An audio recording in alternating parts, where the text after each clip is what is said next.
서울문고 누가 갔다 왔나요? 오늘은 베드로전서 1장 1절과 2절 말씀을 보도록 하겠습니다. 오늘의 설교 주제는 그리스도인의 정체성으로 정했습니다. 정체성이라는 것은 아이덴티티, 모든 사람은 자신이 믿는 바에 따라서 살아간다고 합니다. 내가 누구냐에 대한 믿음이 정체성이죠. 그리고 이 정체성이라는 것은 자신이 누구인지를 알 뿐만 아니라 자신의 모든 생각과 행동을 결정짓는다고 합니다. 그런데 세상에서 바라보는 정체성과 우리가 생각하는 정체성은 다릅니다. 세상은 자기가 자기에 대한 정체성을 가질 수 있다고 말하지만 그리스도인은 그럴 수 없습니다. 내가 누구냐 하는 것은 내가 결정하는 것이 아니기 때문입니다. 오늘 베드로전서 1장 1절과 2절을 같이 읽도록 하겠습니다. 시작. 예수 그리스도의 사도 베드로는 본도, 갈라디아, 갑바도기아, 아시아와 비두니아에 흩어진 나그네 곧 하나님 아버지의 미리 아심을 따라 성령이 거룩하게 하심으로 순종함과 예수 그리스도의 핏부림을 얻기 위하여 택하심을 받은 자들에게 편지하노니 은혜와 평강이 너희에게 더욱 일지어다. 베드로 전서가 쓰여질 그 당시에는 많은 그리스도인들이 비방을 받기도 하고 애매하게 고난도 받고 욕을 먹고 부끄러움을 당하기도 했다고 합니다. 또한 심하게는 재산을 완전히 뺏기고 옥에 갇히고 죽기까지 했다고 하였는데 그런 박해로 인해서 신앙이 참 많이 흔들리기도 하고 때로는 유혹에 넘어가기도 하는 그런 일들이 있었다고 합니다. 그런 그들을 향해서 이 사도 베드로는 그러한 시험은 잠깐이며 예수 그리스도의 다시 오심이 가까웠으니 믿음 안에서 굳게 서라고 권면하고 있습니다. 또한 여러분들이 당하는 시련은 그리스도의 고난에 참여하는 것이므로 오히려 즐거워하고 지금은 잠시 나그네들이 지나는 길일 뿐이니 이후에 주님이 오실 그 영광스러운 날들을 바라보며 인내할 것을 권고하고 있습니다. 사도 베드로는 우리가 잘 알다시피 예수님의 사랑을 받은 어부죠. 어부. 그는 주님을 3번이나 부인했는데 그로 인해서 많은 절망감에 빠졌었지만 예수님의 사랑 앞에서 참회의 뜨거운 눈물을 흘리고 다시 주님을 따르게 됩니다. 그 후로 베드로 사도는 남은 여생을 주님께 기꺼이 드리게 되죠. 12사도 중에 흔히 말하는 으뜸 사도라고 하는 베드로는 전승에 의하면 로마에서 십자가형을 당해 죽게 되었는데 예수님처럼 똑같이 그렇게 십자가에 달려서 죽을 수 없다 말하면서 자기는 거꾸로 매달아 달라고 했습니다. 그래서 거꾸로 십자가형을 당해서 순교했다고 전해지고 있죠. 지금 방금 이 베드로 전서는 베드로 사도가 보내는 편지인데 여기서 예수 그리스도의 사도 베드로는 이렇게 표현을 하는데요. 자신을 표현한 이 예수 그리스도의 사도라고 이렇게 표현을 한 것은 이게 개인적인 어떤 그런 성격의 편지가 아니라 자신이 죽기까지 복종한 하나님의 아들 그리스도 이름으로 쓰는 편지라는 것을 잘 나타내 주고 있다고 보여집니다.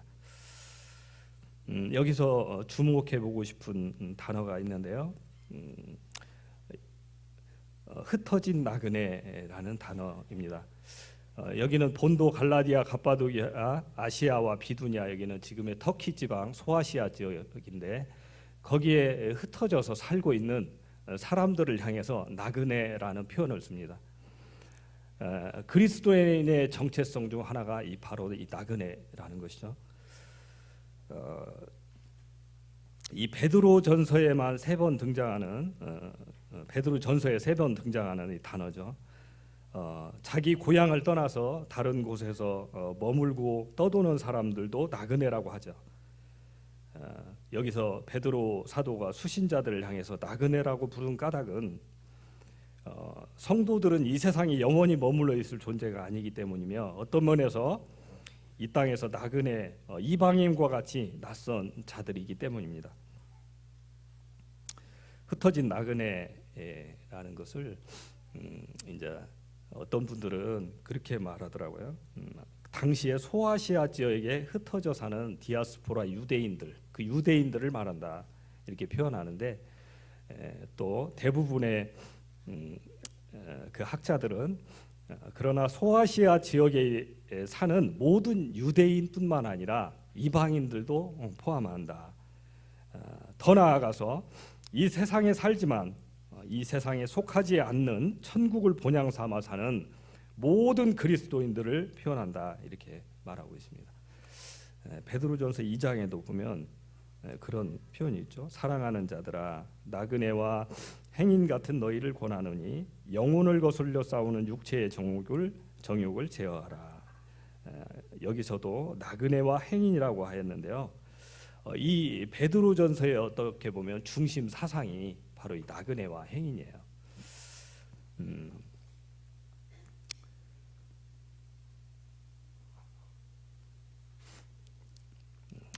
그렇죠. 성도는 나그네입니다.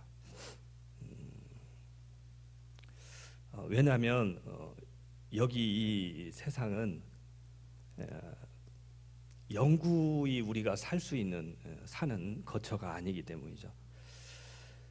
오직 장차 오고 있는 하나님의 나라, 지금도 어떤 면에서 나라가 임했지만 영원한 그 왕국을 믿고 바라보고 살아가는 자들이기 때문입니다.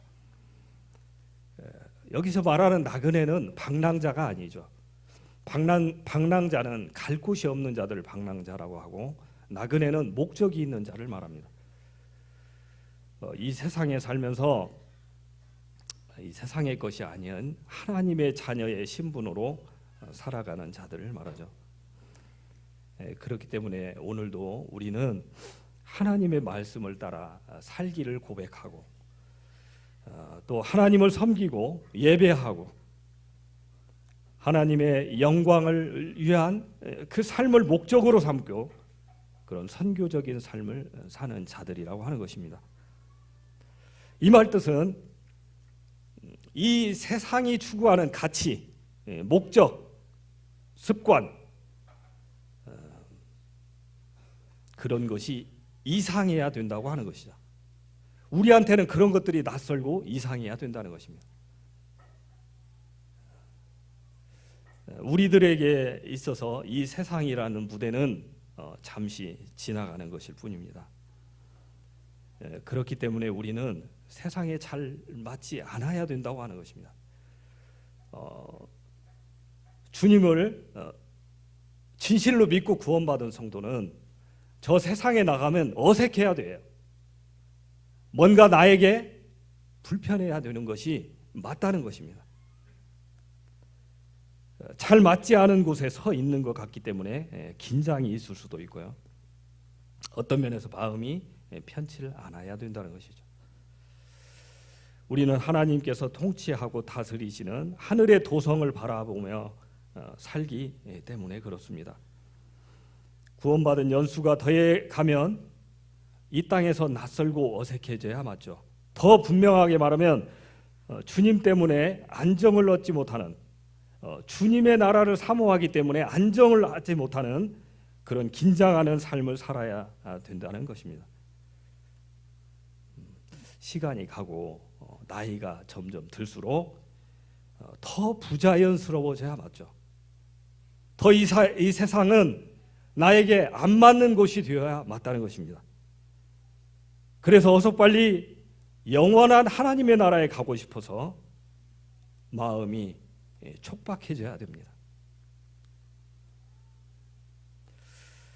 그렇기 때문에 우리는 우리에게 주신 하나님이 주신 그런 소유를 사용해서 그의 나라와 의를 구하는데 바빠야 되죠. 그 에미 카미클이 그렇게 표현했죠. 하늘의 도성에 들어갈 자들이 이 땅의 꽃들의 정신이 발려야 되겠느냐고. 너무나 합당하다는 생각이 듭니다. 우리가 잘 아는 짐 엘리엇이라는 분 알죠? 그 짐 엘리엇이 20살 때 이런 기도를 해요. 주님, 아브라함이 하나님의 영구한 도성을 바라고 산 것처럼 저도 이 땅의 일들을 초연하고 마음 두지 않는 나그네야 함을 일깨워 주소서. 한때 소중했던 것들이 주님께 배우고 보니 실은 죽은 것에 지나지 않습니다. 그런 것들로 인해 울고 통곡하지 않게 하소서. 바로 이것이 그리스도인의 정체성입니다. 그러나 이것은 외적으로 좀 드러난 거죠. 더 영적이고 본질적인 그리스도인의 정체는 바로 이제 다음 구절부터 나옵니다. 성삼위 하나님의 은혜를 입은 자들이라는 것이죠. 제가 읽겠습니다. 2절입니다. 곧 하나님 아버지의 미리 아심을 따라. 첫 번째 하나님 아버지가 나와요. 그 다음에 성령이 거룩하게 하심으로 성령 하나님이 나옵니다. 세 번째 예수 그리스도의 피부름을 얻기 위하여 택하심을 받은 자들, 예수님이 나옵니다. 하나님께서 우리를 지으실 때도 성삼위 하나님께서 우리의 모양을 따라 우리의 형상을 따라 우리의 모양대로 지었다고 말씀하셨는데, 우리가 하나님께 범죄한 이후에 우리를 다시 온전하게 회복시키기 위해서 하나님은 다시금 세 분이 함께 일하십니다. 성부, 성자, 성령님이죠.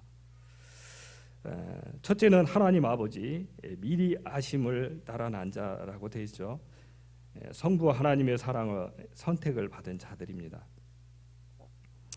우리의 지식으로는 이해하기가 너무 힘들죠.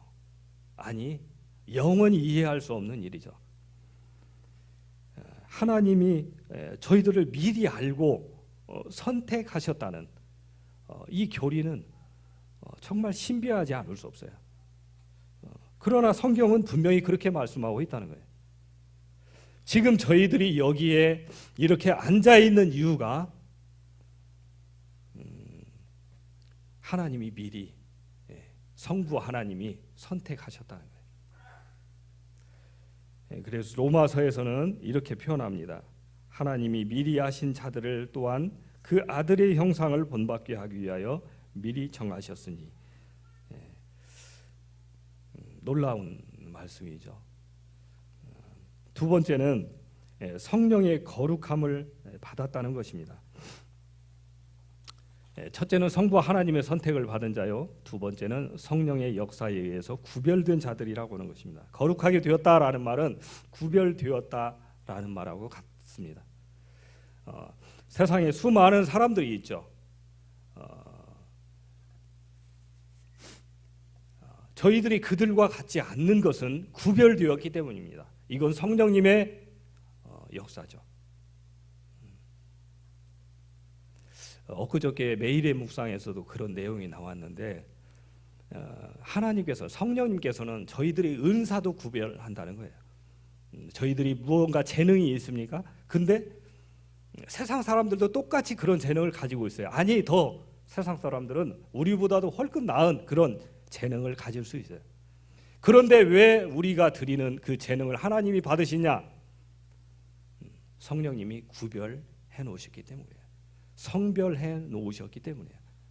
하나님의 것으로. 놀라운 교리죠. 죄에 대해서, 세상에 대해서 우리는 구별된 자입니다. 세 번째는 성자 예수 그리스도의 피뿌림을 받은 자라는 사실입니다. 본문은 예수 그리스도의 피뿌림을 얻기 위하여 선택하심을 받았다 이렇게 되어 있는데, 피뿌림이 뭔지 아시죠? 피. 우리가 구약 성경을 보면은 나와 있잖아요. 레위기에 보면은 피가 레위기 성경을 보면 피로 도배되어 있죠. 피로. 거기에 수많은 짐승이 죽어간 기록들이 나옵니다.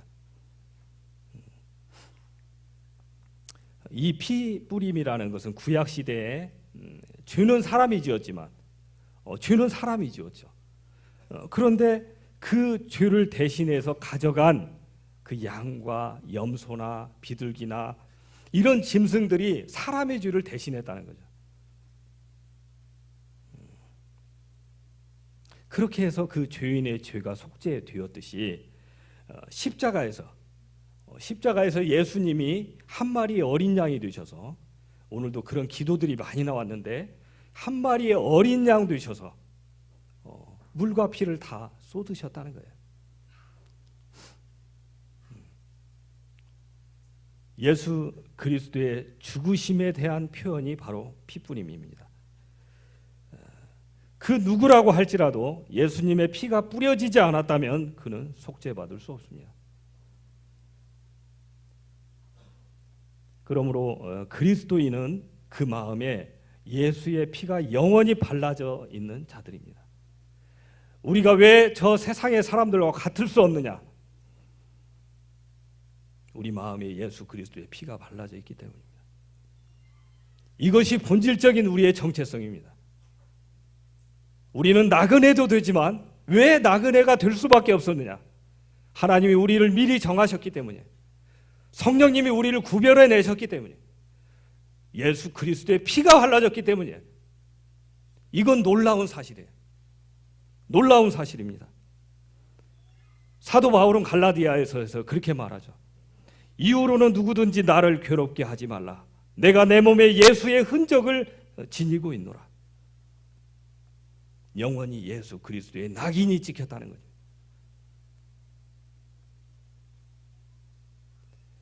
나그네가 아무나 될 수 없다는 얘기를 지금 하고 있는 것입니다.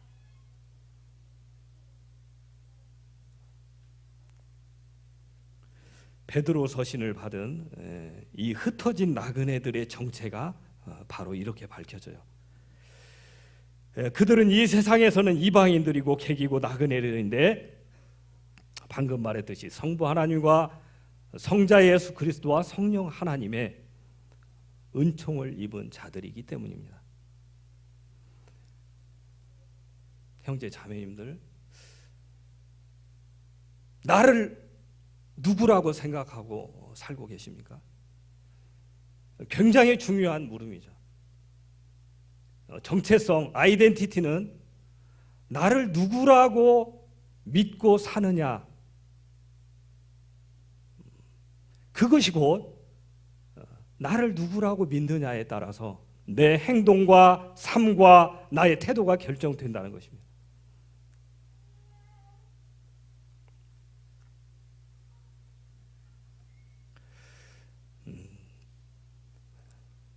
아직 나그네들에게는 갈 길이 남았죠. 갈 길이 남았어요. 아직은 굴곡지고 굽이진 그런 산들을 더 넘어야 됩니다. 긴장의 끈을 풀지 못하도록 세상은 여러 유혹들을 가지고 지금도 우리들에게 도전하고 있습니다. 옛날 이때 베드로 서신이 전해질 이때 당시에, 신약 성경이 기록되어질 이때 당시뿐만이 아니라 지금도 어떤 면에서는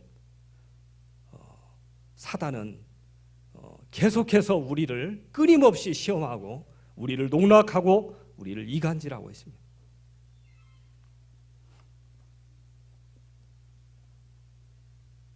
그래서 이 2절 끝머리쯤 가면은 우리가 이 땅을, 이 나그네의 삶을 끝까지 가기 위해서 꼭 필요한 것을 하나님이 말씀하십니다. 그것은 은혜와 평강이에요. 은혜는 거저 주시는 하나님의 총애이고, 평강은 조용한 강물과 같은 평화를 뜻합니다. 참 놀랍게도 은혜와 평강은 한 쌍이에요. 한 쌍. 제가 이렇게 신약 성경에서 은혜와 평강이라는 단어를 한번 쭉 찾아봤거든요. 그랬더니 처음 알았어요. 신약 성경의 17개 서신서에서 17번이 다 1장에 기록되었더라고요. 전부가 은혜와 평강. 은혜와 평강이 너희에게 더욱 많을지어다 라는 이 단어가 17번이 쓰여져 있어요.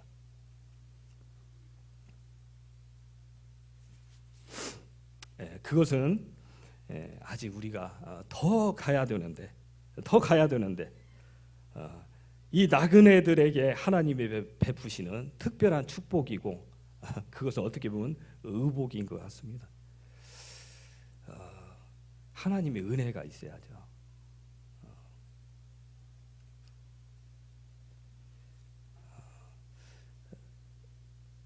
일주일간의 저희 이렇게 삶을 되돌아봐도 정말 얼마나 쉽게 우리는 우리 자신을 알잖아요.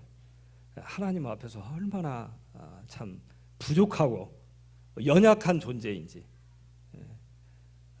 쉽게 무너져 내리는 우리 자신들을 볼 수 있어요. 나는 전혀 안 그럴 것 같이 마음을 다 잡았다고 생각하지만 어느 순간인가 주위의 환경을 통해서든 어떤 사람을 통해서든 여전히 그 시험을 받고 있는 저희들의 모습을 보게 됩니다. 그래서 하나님의 은혜가 필요해요. 하나님의 은혜. 위로부터 내려오는 강력한 하나님의 은혜가 필요해요. 그 은혜가 우리를 평강으로 인도해 줄 것입니다.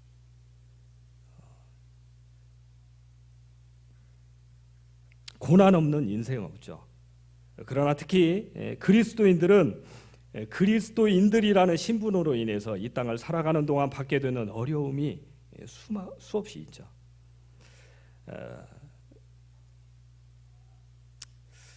저는 참 엊그저께 우리 직원이 있어서 참 이렇게 복음을 전하려고 직원과 이렇게 대화를 하는데 저 지금까지 그렇게 태어나서 강력하게 하나님이 없다고 부인하는 사람 처음 봤어요. 얼굴은 되게 선하게 생겼거든요. 제가 너무 쉽게 봤나 봐요. 그래서 하나님에 대해서 이렇게 말씀을 꺼내고 교제를 하려고 했는데 자기 앞에서 그런 얘기 하지 말라는 거예요. 자기는 하나님이 없다고 믿고 사는 사람이니까 자기 앞에서 그런 얘기 하지 말라는 거예요. 얼마나 제가 당황했는지 몰라요.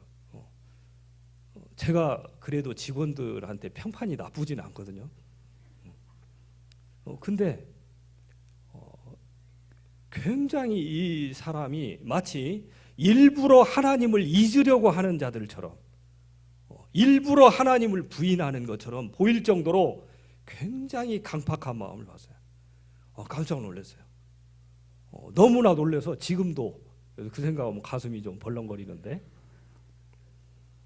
근데 뒤돌아서서 제가 하나님께 감사했어요. 무엇을 감사했느냐? 하나님의 말씀이 얼마나 정확한지. 세상은 하나님이 없다고 말해요.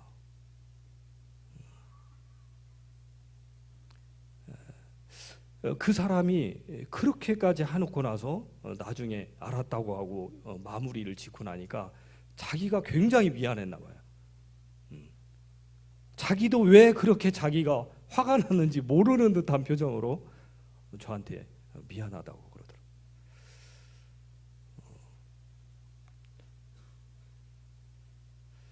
그러더라고요. 왜냐하면 이건 영적인 문제이기 때문에 그렇다는 것을 알아서요. 그 사람이 평소 때는 굉장히 편하고 쉽고 자연스럽고 다른 얘기하면 너무나 이렇게 술술술 말이 잘 통했던 사람이었기 때문에 그런데 하나님 나라에 대해서 교제하자마자 그는 굉장한 그런 그 마음 속에서부터 나오는 그런 거부감을 나타내는 모습을 보았던 것입니다.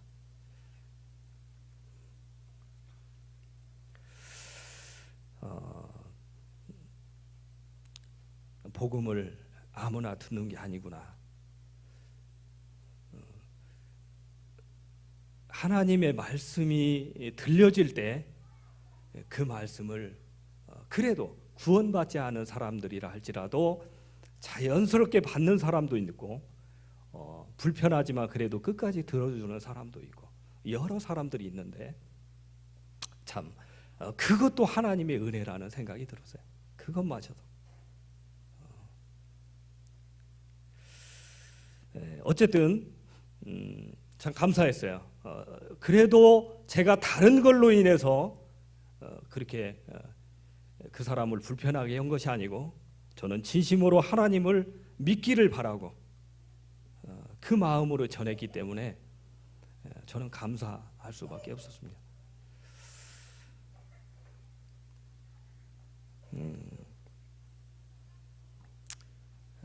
아까도 말했지만 이 서신은 고난의 삶에서 승리하기 위해서 우리에게 무엇보다도 더 중요한 것은 첫째로 우리의 정체성을 바로 아는 거라고 가르쳐주고 있습니다. 첫째는 우리가 나그네라는 것입니다. 나그네.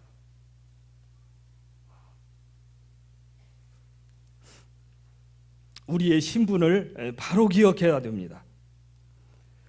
그래야 세상 것들에 기웃기웃하지 않죠. 왜 자꾸 세상 것들에 기웃기웃합니까? 왜 그런 것들에 눈이 팔리고 마음을 뺏기는 것입니까? 내 안에 예수 그리스도의 보혈의 피가 흐른다는 사실을 우리는 반드시 기억해야 됩니다.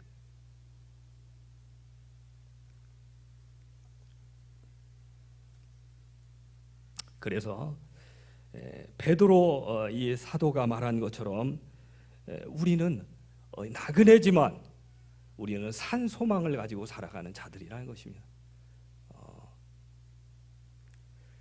마지막으로 그리스도인의 정체성은 고린도후서 6장 9절에 나오는데요.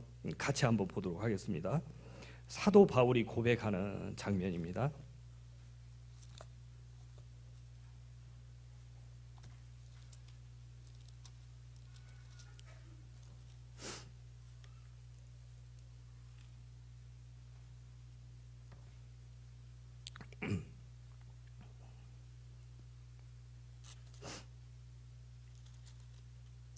고린도후서 6장 죄송합니다. 고린도후서 6장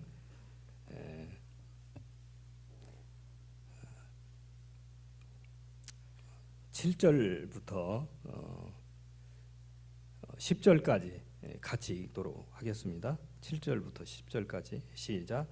진리의 말씀과 하나님의 능력으로 의의 무기를 가지고 영광과 욕됨으로 그러했으며 악한 이름과 아름다운 이름으로 그러했느니라. 우리는 속이는 자 같으나 참되고 무명한 자 같으나 유명한 자요 죽은 자 같으나 보라 우리가 살아있고 징계를 받는 자 같으나 죽임을 당하지 아니하고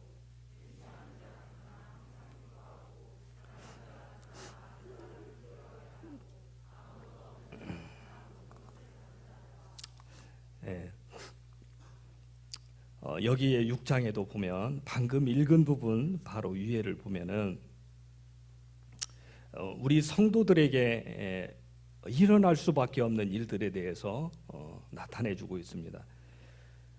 오직 모든 일에 하나님의 일꾼으로 자천하여 많이 견디는 것과 환난과 궁핍과 고난과 매맞음과 갇힘과 난동과 수고로움과 자지 못함과 먹지 못함 가운데서도 깨끗함과 지식과 오래 참음과 자비함과 성령의 감화와 거짓이 없는 사랑과 이게 바로 그리스도인들이 당할 수밖에 없는 고난이라고 하는 것입니다.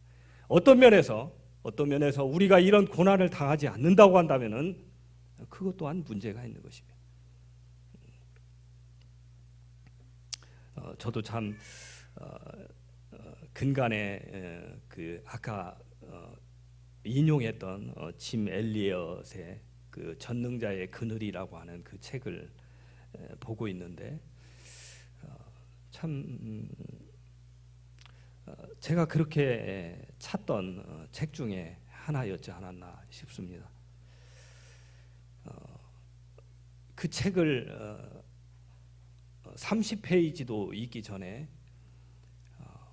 정말로 많은 회개를 했어요. 많은 회개를 했습니다. 그리스도인의 삶이 어떠해야 되는가를 그 짐 엘리엇을 그 사람의 일기를 보면서 느낄 수 있었습니다. 그 젊은 청년이 대학 때부터 또 20살 이때에 28살에 죽었잖아요.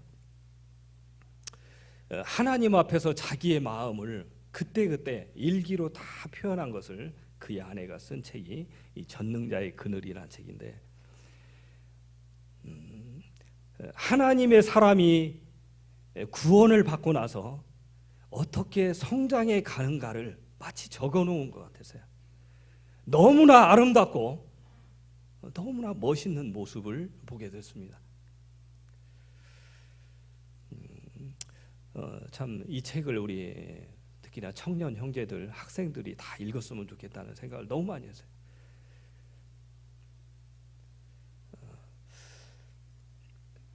제가 한 10권 정도를 사서 우리 학생들에게, 청년들은 용돈이 있잖아요. 학생들에게 선물로 줘야 되겠다고 마음을 먹었습니다. 내 자신이 옥하는 목사가 말한 것처럼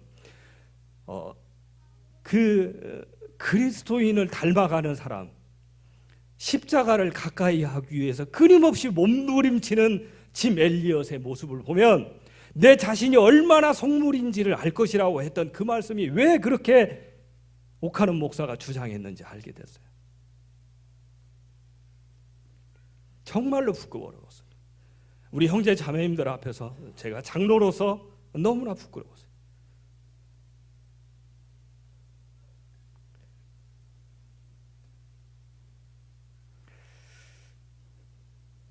나의 정체성을 다시 보게 됐어요. 그래서 오늘 이 설교 주제를 이걸로 잡았습니다.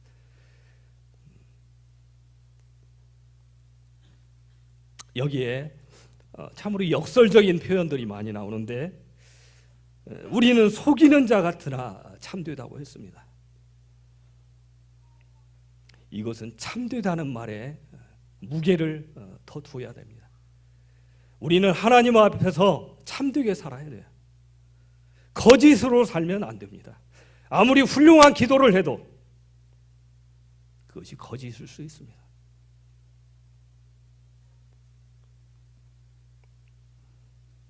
무명한 자 같으나 유명한 자입니다.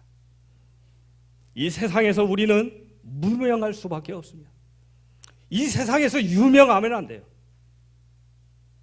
그러나 하나님의 나라에서는 유명한 자가 되는 것입니다. 죽은 자 같으나 보라, 우리가 살아있고 우리는 생명을 가진 자들이라는 것입니다. 징계를 받은 자 같으나 죽임을 당하지 아니하고, 근심하는 자 같으나 항상 기뻐하고, 우리 마음에 기쁨이 있어야 돼요.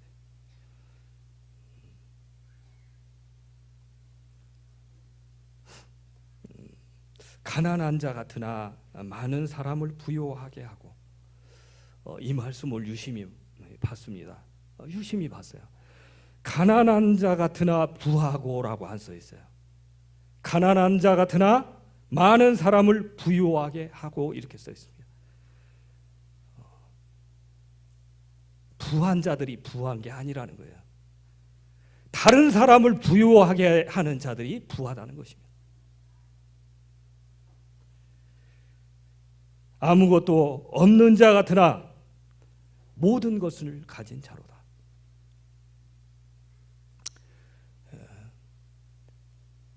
세상에 우리는 아무것도 가지지 못할 수 있어요. 그러나 우리가 부할 수 있고 우리가 모든 것을 가진 자일 수 있는 것은 내 안에 보배를 갖고 있기 때문에 그분이 바로 예수 그리스도입니다.